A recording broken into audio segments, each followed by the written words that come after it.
All right, let's shift our focus to the United States of America now, where the New York City has got a new mayor this new year.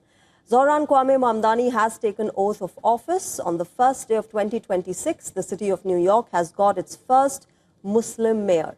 At the stroke of midnight, Mamdani placed his hand on Islam's holy book, Quran, and promised to support the Constitution of the United States of America. 5, 4, 3, 2, 1.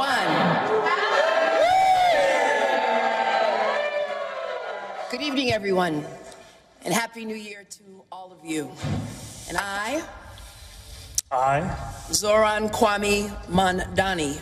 Zohran Mamdani. Congratulations, Mr. Mayor.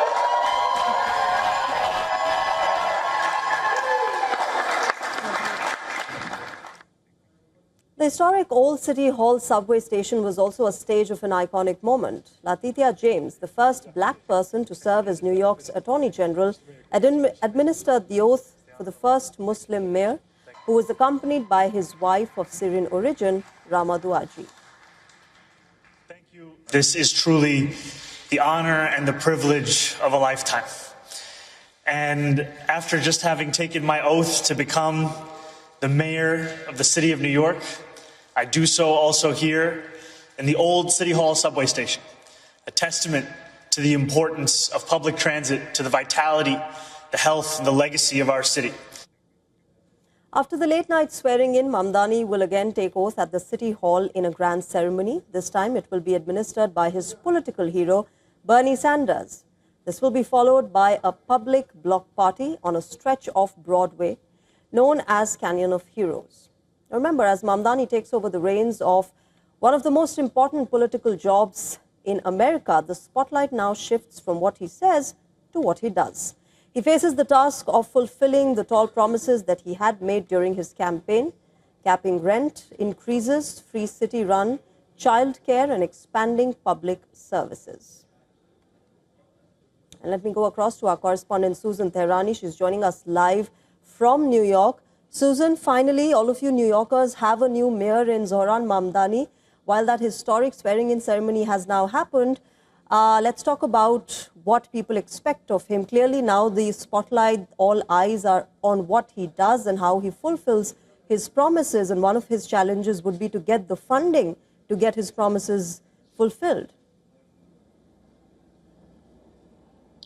Absolutely right. And really his election and victory signals an ideological and generational shift here in New York, and perhaps for the Democratic Party moving forward as well. The first 100 days are, as you mentioned, going to be very important in how he's going to set up his agenda and how much support he has from Albany and the government in New York, essentially. Governor Kathy Hochul, for example, has a lot of sway on what happens in New York City, although Mamdani could be instrumental in working with her side by side. And then you have the state assembly as well that ultimately will have to pass a lot of Mamdani's laws, whether it comes to freeze on rents, whether it comes to his transportation policies, and notably on affordability moving forward here in New York. And let's not forget that he has the challenge of dealing with the president of the United States, Donald Trump, in the White House, despite the fact that they had a cordial meeting when they did meet a while back.